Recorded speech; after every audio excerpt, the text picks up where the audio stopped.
ये आत्मा न औरत है और न मर्द है, शरीर से बिल्कुल अलग। वो आप हैं, वो आप हैं। आपने कर्मानुसार औरत वाला शरीर पाया है और आपने कर्मानुसार मर्द वाला शरीर पाया है। ये भौतिक रिश्ता है पति पत्नी का, ये दैहिक रिश्ता है पति पत्नी का। आध्यात्मिक कोई रिश्ता नहीं। अध्यात्म तो जो आप है वही हम है। अध्यात्म में जो नाच लोग देखने जाते हैं तो नाच में नाच मालिक एक एक्टर को full pant shirt coat jersey jacket मोजा जूता आंख में चश्मा टोपी पहना के और हाथ में तलवार दे के और उसको भेज देता है स्टेज पर, मंच पर।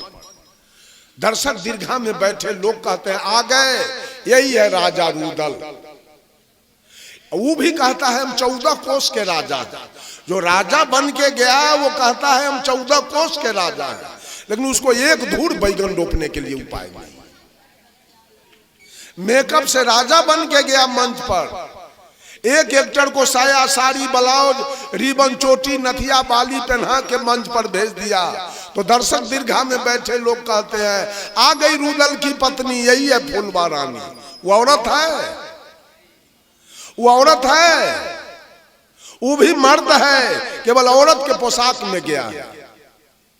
भर रात राजा रानी का नाच होगा। दर्शक दीर्घा में बैठे लोग देखेंगे एक पति है, एक पत्नी है, एक राजा है, एक रानी है। लेकिन जो राजा है वो समझ रहा है ये मेरी पत्नी नहीं है, जो मैं हूं वही है। और रानी भी सोच रही है मेरा पति नहीं है, जो मैं हूं वही है। भर रात नाच होगा। सवेर में राजा रानी दोनों मेकअप रूम में जाएंगे और राजा रानी दोनों अपना अपना पोशाक उतारेंगे, अपना अपना कुर्ता पैंट पहन लेंगे। न कोई राजा रहेगा और न कोई रानी रहेगी। सरप्लस खत्म हो गया। ठीक उसी प्रकार से ये देह से आपकी कोई पत्नी है, देह से आप किसी के पति हैं, लेकिन जिस दिन आप और आपकी पत्नी ये मेकअप को छोड़ेंगे, ये शरीर मेकअप है, इस मेकअप को जिस दिन आप और आपकी पत्नी छोड़ेगी और दोनों काया से आत्मा रूपी एक्टर निकलेगा, उस आत्मा में कौन औरत होगा और कौन मर्द होगा? होगा कोई? World is stage, life is drama, man is actor and God is director. ये संसार एक रंगमंच है, हमारी और आपकी जिंदगी एक नाटक है। हम स्वयं इसके पात्र हैं और ये मन निर्देशन करने वाला है। इसी के निर्देशन पर हम लोगों का नाच चल रहा है। एक शब्द सदगुरु कबीर ने दुनिया वालों के लिए दिया था, अरे आत्म ज्ञान बिना सब सूना, क्या मथुरा क्या काशी रे। एक आत्मज्ञान, हर घट में परमात्मा की सत्ता है, यह है आत्म ज्ञान। इतना ज्ञान मनुष्य को अगर हो गया कि हर घट में परमात्मा बैठा है तो परमात्मा को दारू कैसे देगा? वो परमात्मा को खैनी कैसे देगा? वो परमात्मा जो अंदर में बैठा है उसको बीड़ी कैसे देगा? और है जब तक वो परमात्मा की सत्ता घट में है तभी तक की आंखें दुनिया को देख रही है, कान दुनिया की बातों को सुन रहा है, नाक सुगंध दुर्गंध ले रहा है, मुंह बोल रहा है, खा रहा है, त्वचा स्पर्श कर रहा है। जिस समय परमात्मा काया से निकल जाएगा, आंखें बंद हो जाएगी, कान बंद हो जाएगा, नाक बंद हो जाएगा, मुंह की क्रिया बंद हो जाएगी और स्पर्श की क्रिया बंद हो जाएगी।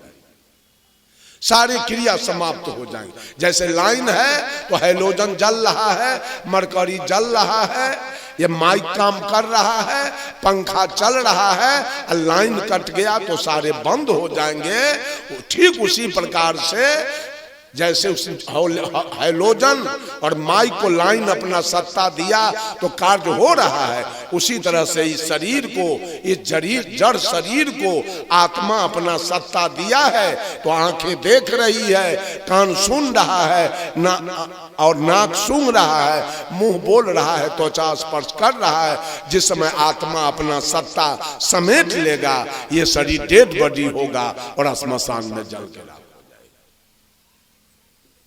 वही आप हैं। आप न हिंदू हैं न मुसलमान, आप न सिख हैं न ईसाई, आप न पारसी हैं न यहूदी, आप न औरत हैं न मर्द, आप न छूत हैं न अछूत, न आप अवर्ण हैं न सवर्ण, न आप नीच हैं न ऊंच, आप न बैकवर्ड हैं न फॉरवर्ड, आप न गोरा है न काला, आप न विद्वान है न मूर्ख, आप न धनी है न निर्धन, आप न हाथ है न पैर, आप मुंह नहीं है, कान नहीं है, नाक नहीं है। आप शुद्ध बुद्ध चेतन जीव आत्मा है। कर्मानुसार माँ के गर्भ में 9 महीना रहकर और ये शरीर लेकर आप बाहर आए हैं। एक दिन इस शरीर छोड़ के आपको वापस हो जाओ। ये चिंतन अगर आपके अंदर आ जाए तो सारी पाप का जो काम हो रहा है, सारा पाप खत्म हो जाएगा उसी समय। लेकिन चिंतन नहीं है, पशु के तरह खा रहे हैं, अब पशु के तरह पैखाना पेशाब कर रहे हैं, अब बच्चा पैदा कर रहे हैं, अब पशु के जैसे बाल बच्चे के मुंह में जी रहे हैं और रात में सो रहे हैं। अंत में शरीर छोड़ के नरकगामी हो जाएंगे पशुपति के जैसे। साहब कबीर कहे, मानुष हो के नाम हुआ, मुआ सो डांगर ढोल, एको जीव नहीं ठौर लगा, भयो सो हाथी।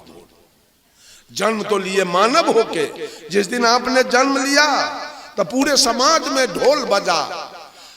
फलाने बाबू के घर में एक लड़का जन्म लिया, एक पोता जन्म लिया, एक नाती जन्म लिया, जन्मोत्सव मनाया गया, नाच हुआ, भोज हुआ, भंडारा हुआ। अब मरे क्या होके? आज जन्म तो लिए आदमी होके, अब मर गए क्या हो गए? अगर मांस खा के मरे, मछली खा के मरे तो क्या हो के मर गए? कबीर साहब कहे, मानुष हो के नाम हुआ। मनुष्य मरता नहीं है।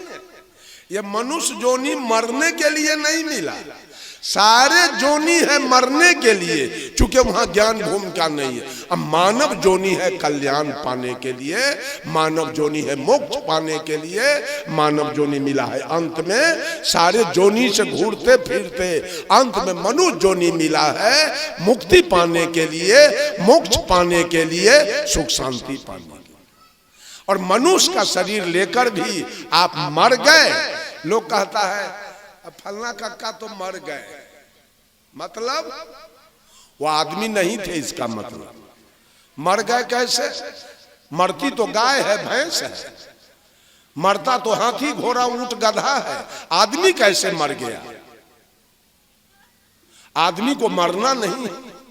धर्म स्वरूप साहब मर नहीं गए, सेवरी मर नहीं गई, रैदास मर नहीं गए, कबीर मर नहीं गए, बुद्ध मर नहीं गए, महावीर मर नहीं गए।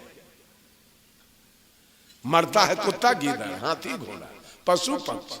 आदमी का जोनी मरने के लिए नहीं है, इसको कल्याण के लिए मानव जोनी मिला।